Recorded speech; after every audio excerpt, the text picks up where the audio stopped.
We'll begin our 2-minute introductions. And first up will be Dr. Hensley.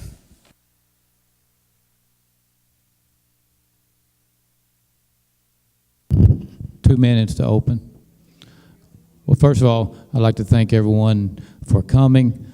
I'm Joey Hensley. I'm married. I'm married to the former Gina Lentz of Columbia. I have 3 children, and my wife's here, and 2 of my children. I'd like to ask them to stand if they would.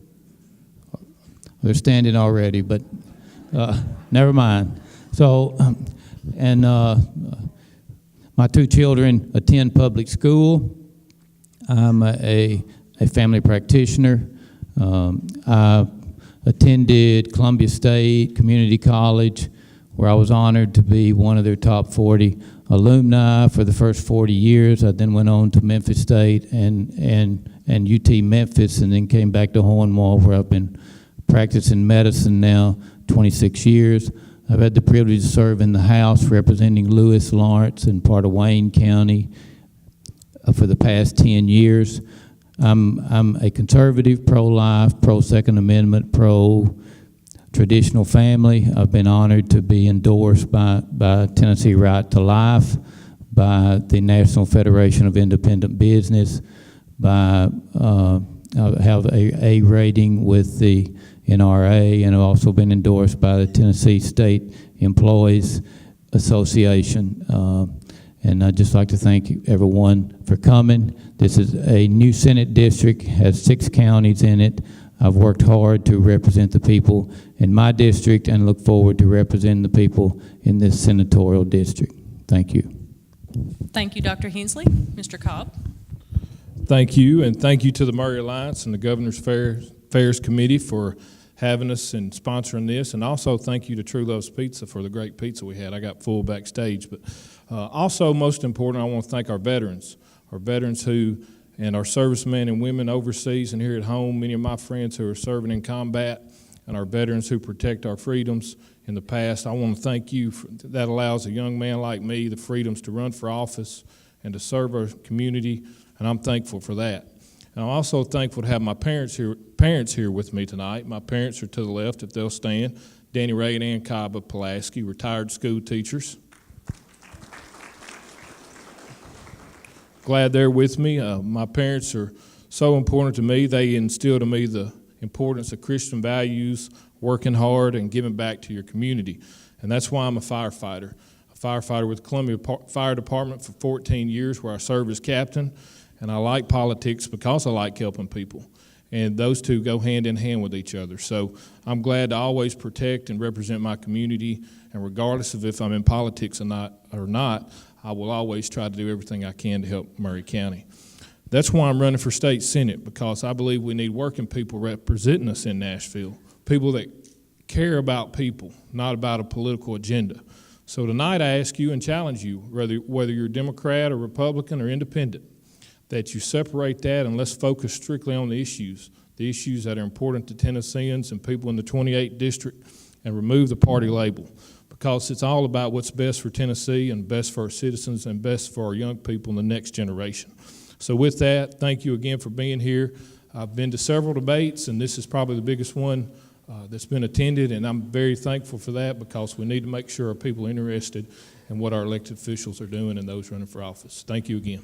Thank you, Mr. Cobb. The first question will go to Dr. Hensley. It's 2A on your sheet in front of you. Should Tennessee expand TennCare to cover uninsured individuals as it was anticipated through the Affordable Care Act? Please explain why you would or would not support this expansion. Dr. Hensley, you have 2 minutes. Thank you. And first of all, this is going to be one of the major issues that we have to deal with in the coming legislative session, and that's one reason we need some people with healthcare experience. Certainly, I've been privileged to serve on the TennCare Oversight Committee for all the time I've been in the legislature. Served as chairman of the TennCare Oversight Committee for 3 years, but this is part of the Affordable Care Act. It does leave it up to the option of after the Supreme Court finding that this is going to be an option for the states, whether they can expand TennCare or Medicaid or TennCare in Tennessee as it is. and expand this program so that people could qualify strictly on their income levels.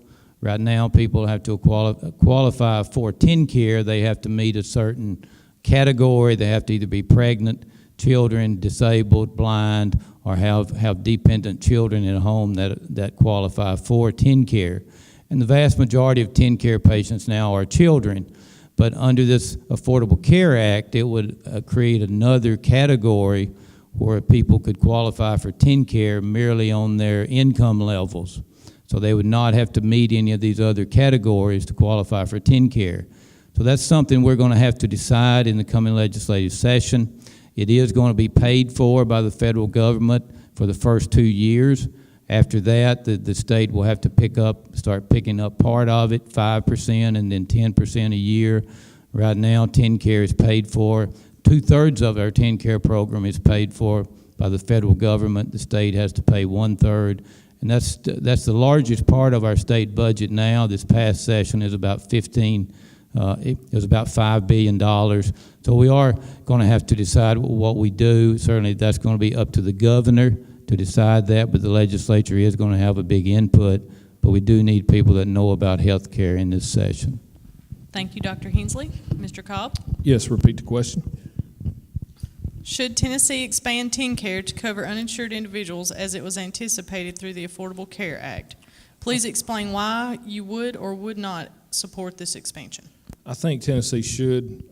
Tennessee, especially as a firefighter and EMT and the emergency medical technician in my background in the medical field, I feel like there's a lot of people who are trying to have insurance that can't. We respond to those calls and see people who are sick and dying and needing help, and the only health care they can get is from an ambulance or EMT that's on the scene quick. But I do think Joey Hensley made one point, and it's a very important point, that regardless of what happens in the next General Assembly, the leader of that will be Governor Bill Haslam for the state of Tennessee. And I'm going to work with him. But I also think that it's important to remember a statement that Senator Bill Frist made, and I want to read it real quick. It's not the bill that Republicans would have written, said the Tennessean Republican. It's not the bill that I would have drafted, but it's the law of the land, and it's the platform, the fundamental platform upon which all efforts to make the system better for the patient, for the family, will be based, and that is the fact. And I think that is very well said. And I think for Tennessee to move forward and make sure that we handle this issue properly, we're going to have leaders like Phil Bredesen, Bill Haslam, Bill Frist. Those are the people that really need to look and help us get educated on that. It is a big issue. Probably the disappointing thing I feel like down the road with this healthcare issue is that it's like unfunded mandate passed down to local government. It's been told by the federal government we have to do it. There's $700, $800 million that the state of Tennessee will have to find to fund some of those programs, and that's going to be the challenge for lawmakers. But I do have confidence in our governor, and I have confidence in the legislature that we can work together to do what's best for the people of Tennessee. Thank you, Mr. Cobb. As a reminder, you do have a 1-minute rebuttal opportunity should you want it. Okay. Moving on to the next question. Can I have one? You're going to rebut yourself? Sure. Go ahead. Well, I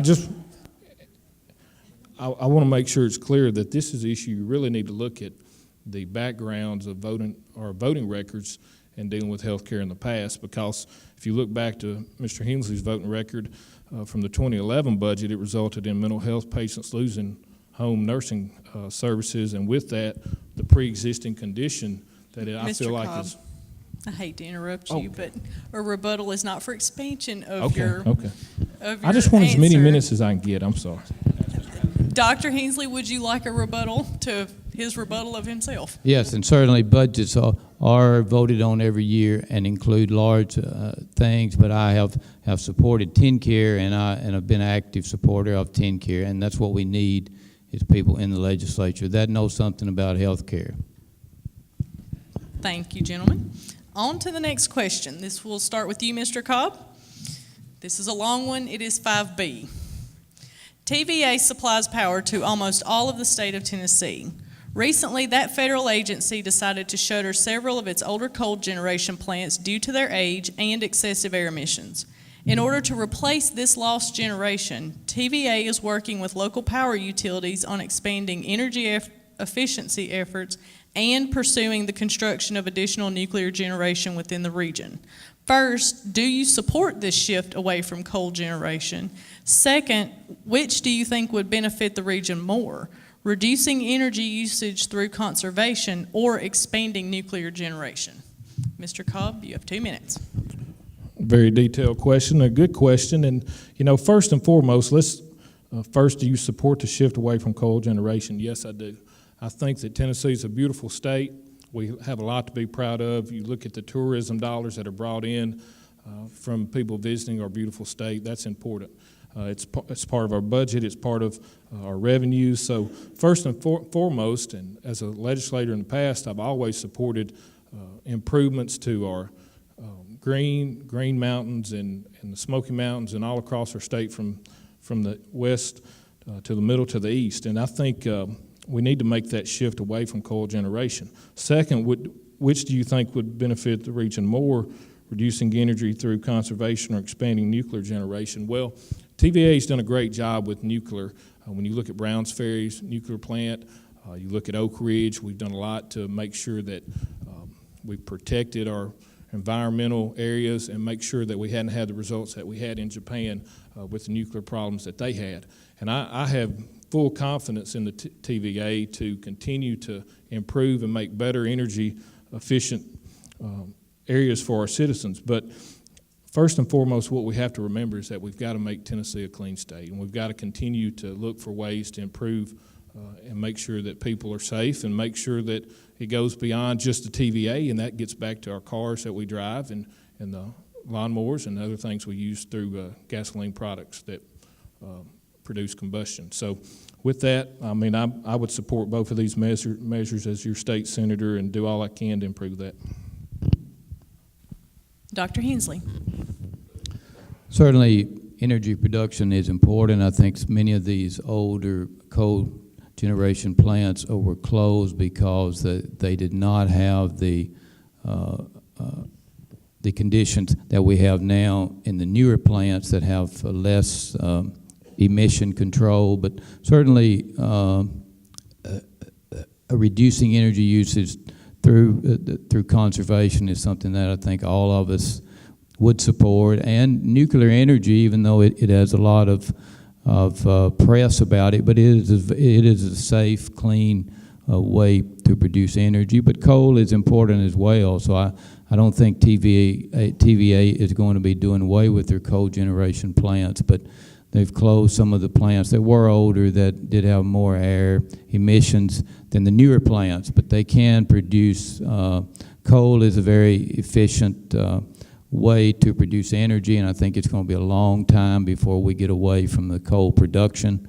So I would support TVA. TVA is very important to this state and this area. They have produced clean energy and help Tennessee to have the energy that we need, and our energy production here is much cheaper than it is in other regions of this country because of TVA and their management of their energy production. But we need to look at all types of energy production in the future, nuclear energy, as well as increasing our coal production energy and other ways we produce energy in this country. Everything needs to be looked at, and we certainly need more conservation efforts to conserve our soil and our environment. And so I certainly support these to make sure, first of all, that we have the energy that we need. Our businesses need clean energy, and we as individuals and in our homes need energy. So we need to make sure that we have adequate energy production. Thank you, Dr. Hensley. Next question. This will start with Dr. Hensley. It's 6A.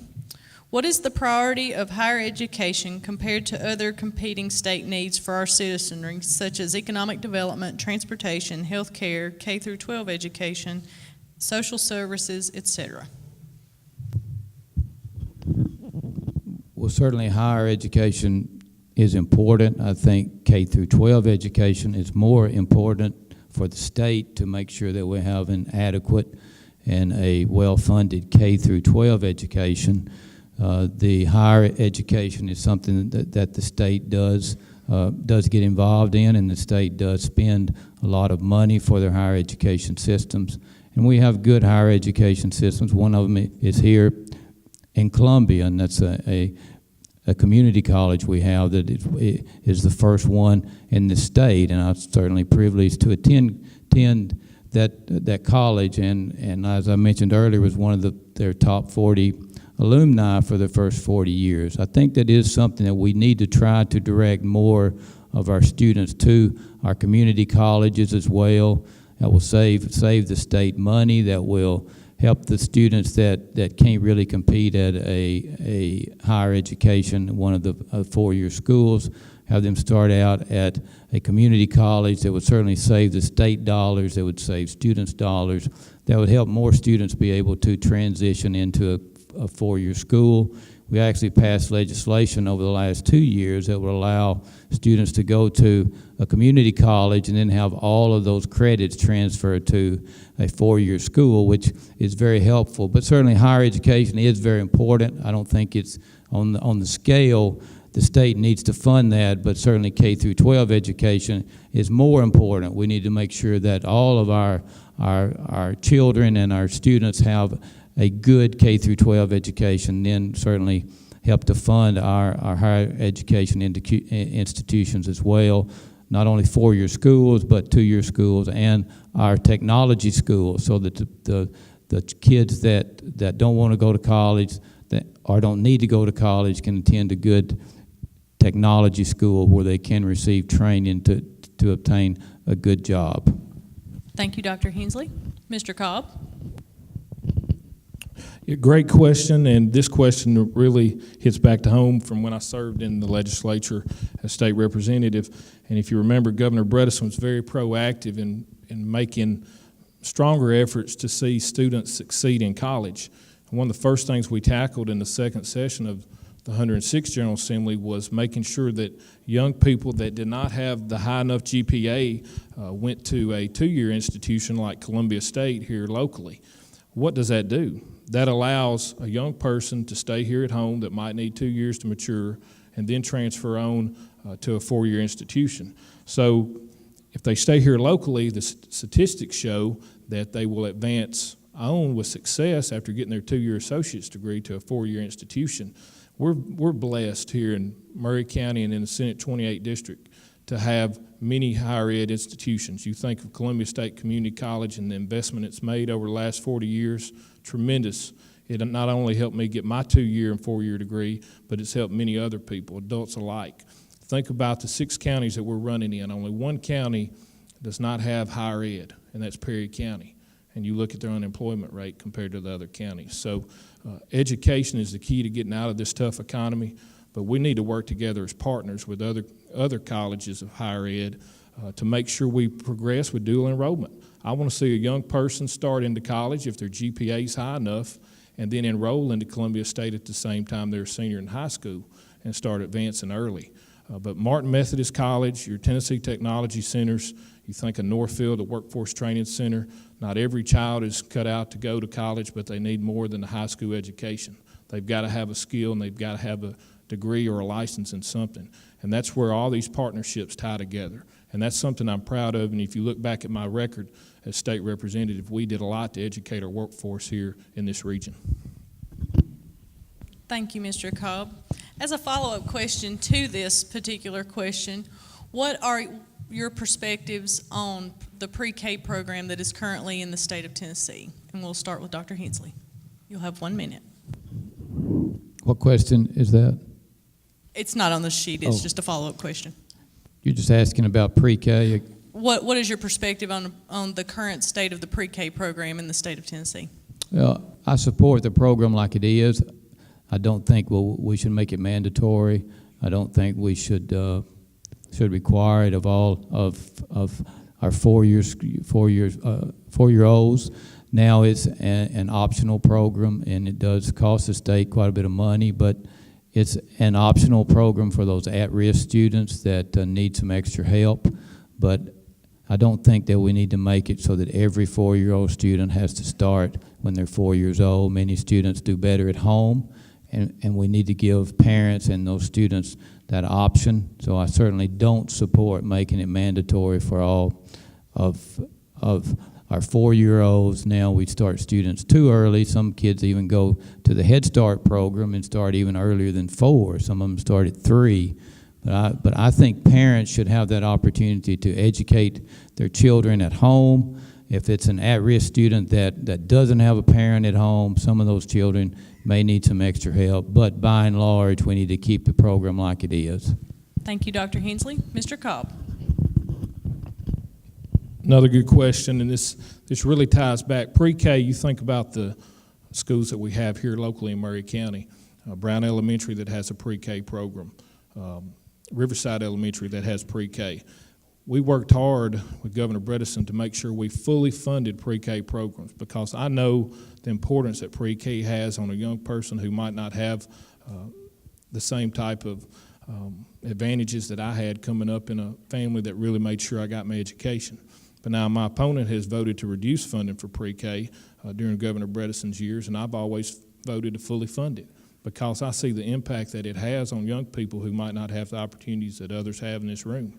So it's a very important program, and I hope Governor Haslam will work with us to continue to fully fund it, because I see it impact many young people and start them out early in life. Opportunity for rebuttal? Yes. 1 moment. 1 minute. Okay. And this program started out at first using lottery, excess lottery winnings. That's the way this program started. Then it was moved into the general fund by Governor Bredesen. Some of these budgets in the past I didn't support that had funding for some of this, because it increased the funding requirements for the local government as well as the state for a program that had started out with the promise that it would be funded by lottery excess winning money that was left over, and people didn't collect their winnings. That's how this program got started, and then it got moved over into the regular education funding, so now it's part of the funding every year. So some of these programs get started out small with the promise of funding one way and then get moved into the general fund, so it's required to fund it every year. Thank you, Dr. Hensley. Your 1 minute rebuttal. Remember, programs always continue to increase as our population continues to grow. Tennessee has 6.3 million people. But you think about education, we always want to continue to improve it and fund it as much as we can. And that does get back to when you look at the revenues, whether it be from the lottery or whether it be from our sales tax and what goes into the dollars spent into education. We've got to make sure we invest in our young people and invest in our education system. And fully funding pre-K is very important to the 6 counties I represent, because we have a high unemployment rate and we have a lot of kids that need to start out early. They might not have, like I said, the advantages that I had and many of you young people in this room had by having good parents that could start them off early and teach them at home. So let's continue to fully fund pre-K, and as you go home tonight, make sure you check both of our voting records and how we voted on this issue. Thank you, Mr. Cobb. Moving on to the next question, which is 7A. Mr. Cobb, you will start out with this. Legislation allowing guns on most private property in the state, including schools and universities, was a major topic in this past legislative session. This legislation has pitted property rights against the ability to carry a firearm. Where do you draw the line between property rights and the ability to carry a firearm? First of all, I'm a Tennessee handgun permit holder, and this is where I have crossed the line with my party, because I believe in representing my people first. I want to be a statesman, somebody that represents the people, not strict party vote. And it's sad that gun issues the past 2 years have really kind of taken over the legislature, and it did kind of in my last term. You heard a lot about the guns in bars bill. Now you're hearing about guns on college campuses. And I think we need to draw the line there. But I tell you what we should do. It's just like Governor Bredesen when we talked about posting for handguns going into bars. We put it back in that property owner, the business owner's hands to decide if they wanted guns in their restaurant. To me, that was a very important step in making sure that we protected those rights of those owners. And I say the same thing with the gun bill that's going to come up next year with guns on college campuses. I think we need to put that in the hands of our Tennessee Board of Regents and put it in the hands of our local president at the local 2-year and 4-year institutions and let them decide if they want guns on their college campuses. Personally, I think it should be left in the car. I don't think that they should be carried in the classroom, regardless if a kid's 21, 22 years old, 45, or whatever. There are limits. I'm for safe gun legislation, but I also know that we need a limit on where we can carry. And I back that up by being a Tennessee handgun permit holder myself.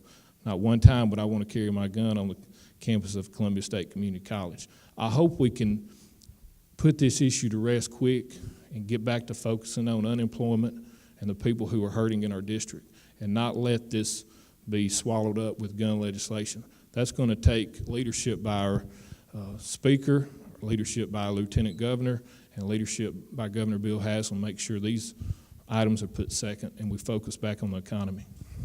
Thank you, Mr. Cobb. Dr. Hensley?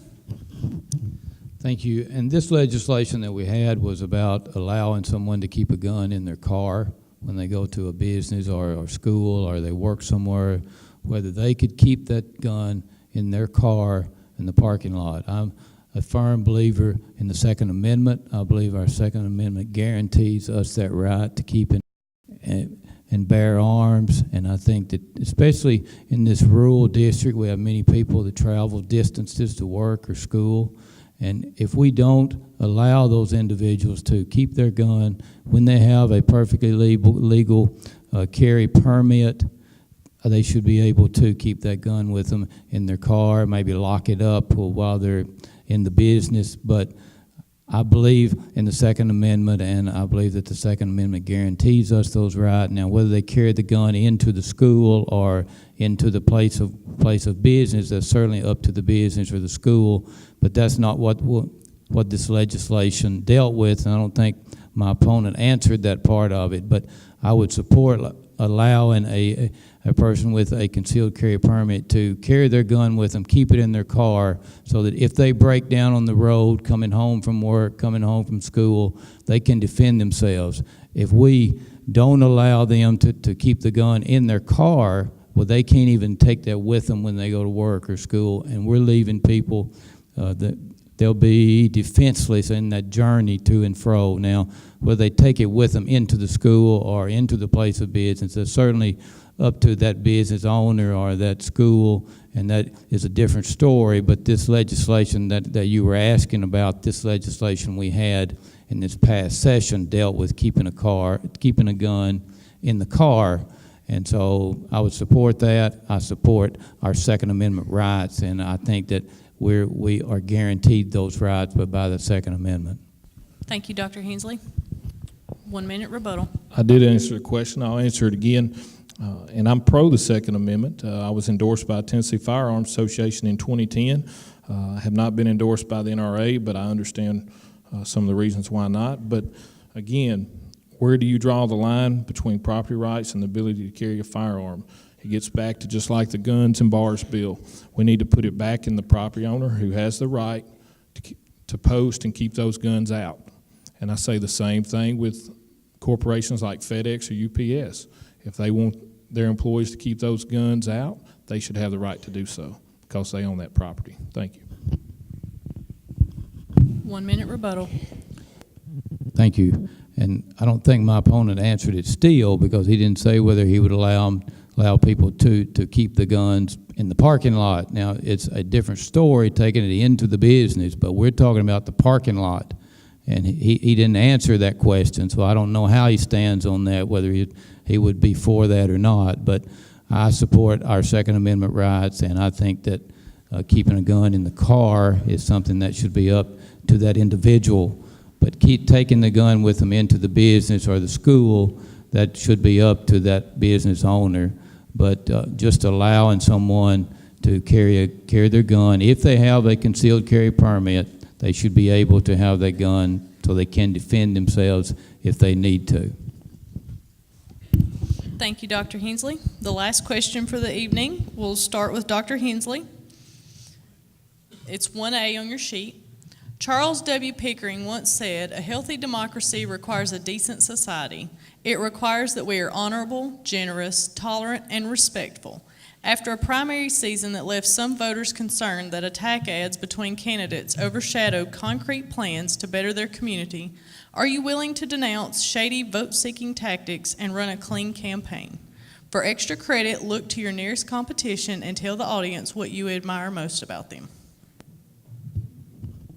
Dr. Hensley, you're first. So we get some extra credit. Well, certainly I believe in running a clean campaign. I think anybody that has seen my 5 House campaigns I've had would say that I've always run clean campaigns. I have a record, and I would just compel my opponent to keep it clean. I have a 10-year record, and certainly anything I've voted on, that's certainly free for anybody to talk about, but keeping someone's character, someone's family, those things in a political campaign, I think that there's no place for those, and people won't see me doing that type of campaigning. Of course, nowadays we have these outside entities that have independent expenditures.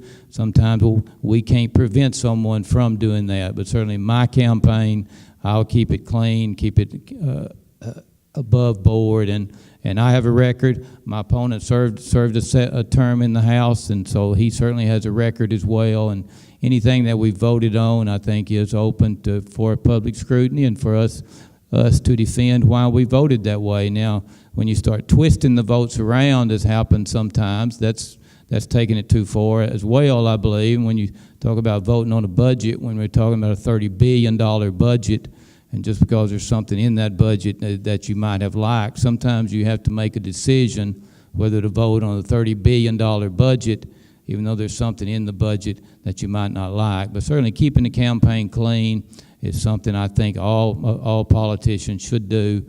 We see too much dirty campaigning, and everyone should keep things on the issues, how we're going to deal with issues, how we're going to produce jobs in the state and this region, and what we're going to do with things that come up in the next legislative session. It's what we need to deal with. Thank you, Dr. Hensley. Mr. Cobb? I don't know how many of you checked your mailbox today, but it's already started negative attacks against me. And it's something that really is disappointing when you see candidates and campaigns do that. I will tell you, I've always run a clean campaign. I've always run on the records. Now, we can say that sometimes when you talk about people's voting records, or when you talk about things that have happened in their campaign that need to be addressed by the citizens, it's important to talk about it. But I think it's to make sure you stick with the facts. But just like yesterday, many of you received a flyer in your mail that said "Hog Tie Cobb," and you've seen other campaign mail pieces that go much worse than that. So I'm sure that's just the beginning of about 19 to come.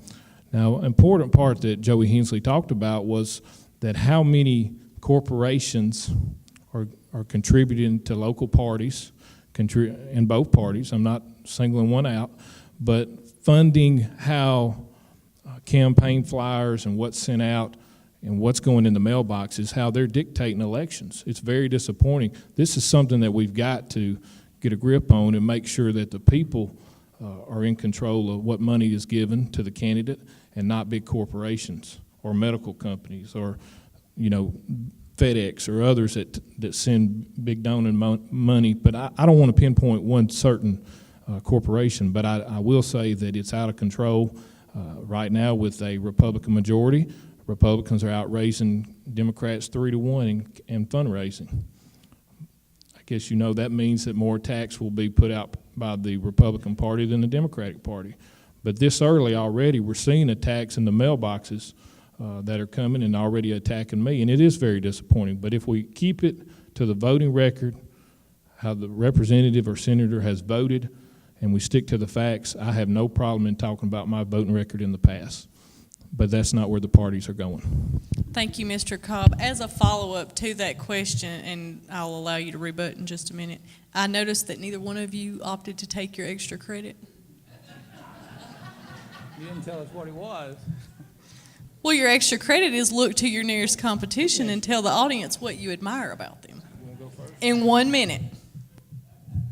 You can start with Mr. Cobb. Yeah, I'm sorry I got focused in on that, the negative campaigning, because it is a serious topic. But I will say the one thing I do admire about Joey Hensley is that he has a family, he has a wife, and that 3 kids. That takes a lot of time. And then in the legislature, they say it's a part-time job, but I assure you, it's full-time employment.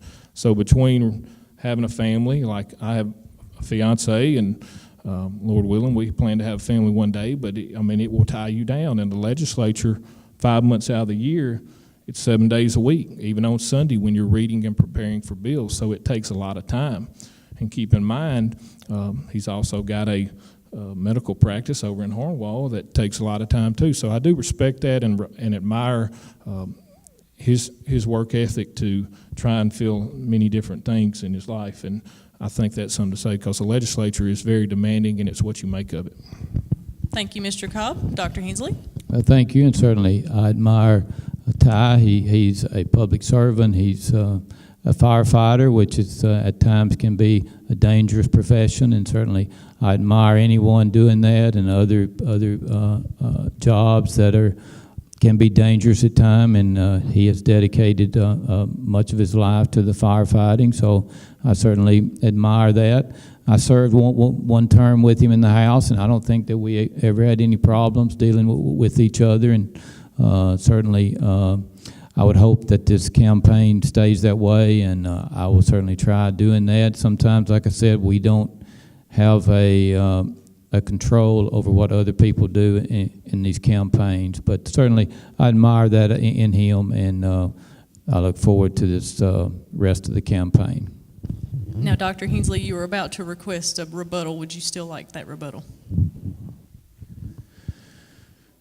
I think I forgot what you were talking about, but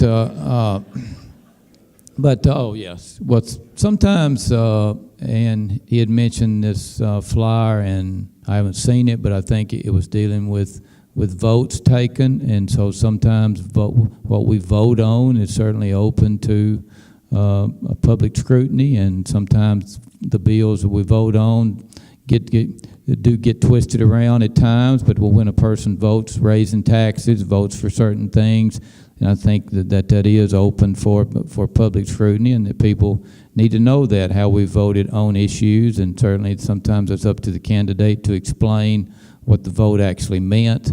And sometimes our votes, certainly raising taxes is a very important issue.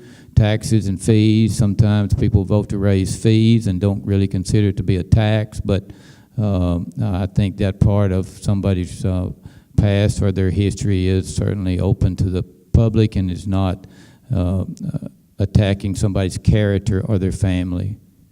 Thank you, Dr. Hensley. Mr. Cobb, you would like 1 minute? Yes, ma'am. Talking about the taxes and fees that Joey Hensley's talking about, whether it be from the flyer or whatever, I think it's important to remember, especially in voters here that are engaged, to keep in mind, regardless of how legislators voted, what is the impact that they had on that.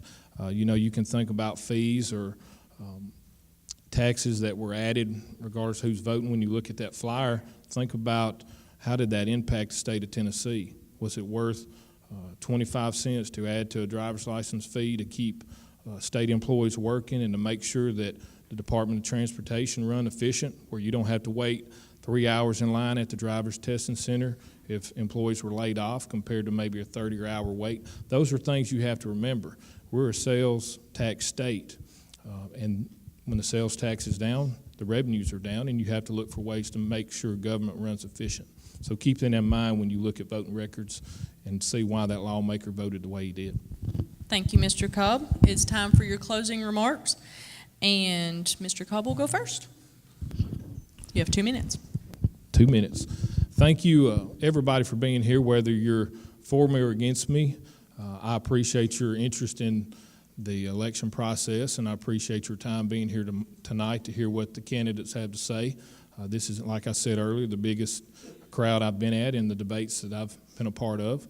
But I want you to know, first and foremost, that regardless of what you hear about party or hear about one party over another or how they're voting, I always have voted my district. I've always tried to be a statesman, somebody that represented the people. And I do believe that you can be loyal to your party or you can be loyal to your people, but you can't be both. And that's what separates me and Joey Hensley. He's been loyal to his party. He's proud of that. He's voted strong Republican ticket, something he's proud of. I've been loyal to my people. When it comes to gun rights or when it comes to school funding, I've always voted how the people of Murray County and the people here wanted me to vote. And you're not going to please everybody, but you've got to justify the reason why you voted the way you did. There's 5,000 bills the last time I checked that were in the legislature. Many of them did nothing, but a lot of them did something. And it's important to research and know how you're voting. But I've always wanted to make sure the people were heard first. And don't forget that I've always tried to represent you. And there's been times when my party has been wrong and I've voted against them. There's been times when my party's been right. And there's been times when Republicans have made good decisions and made bad decisions I thought, and I voted against them. But I'll never forget what Governor Bredesen told me my first day in the legislature. He said, Ty, when that person's standing behind that well, they can be right or they can be wrong. But make sure you check those issues and make sure you see how that legislation is being. So I always look to see how that bill or how it's going to impact my district, not how it's going to affect my party. And that's the kind of state senator I'm going to be. I'm going to be somebody that represents you, regardless of the party you represent. Thank you again for being here tonight, and thank you for always supporting me. Thank you. Thank you, Mr. Cobb. Dr. Hensley. Hold your applause until the end, please. I know it's killing you, but hold it. Thank you, and I would like to thank everyone as well for being here. It's been a good night, I think, and it's a great crowd when we see so many people that are concerned about their government, and we have so much apathy in the population sometimes that it's good to see people that are concerned. And my opponent talked about parties. I am a Republican. My opponent chooses to be part of a party that honestly, in their platform, they support same-sex marriage. I don't support that. In their platform, they support taxpayer-funded abortion on demand. I don't support that. They support increasing gun restrictions. I don't support that. They support increasing taxes. They support more government. They support less personal responsibility. I believe that we should have smaller government. We should have more personal responsibility. I'm pro-life. I'm pro-Second Amendment. I'm pro-traditional family. I've been endorsed by the organizations I mentioned earlier, NFIB, Right to Life, Tennessee State Employees Association, A rating from the NRA. I've worked hard representing people in my district. I've made myself available to people. I publish all of my numbers, cell phone numbers, email, make it easy for people in my district to get in touch with me, because I believe any representative, senator, county commissioner, whoever you are, you need to be available to the people that you represent, and I've made a point of doing that. I try to represent the people in my district the way that they want me to. I send out surveys yearly and try to find out how people feel about issues.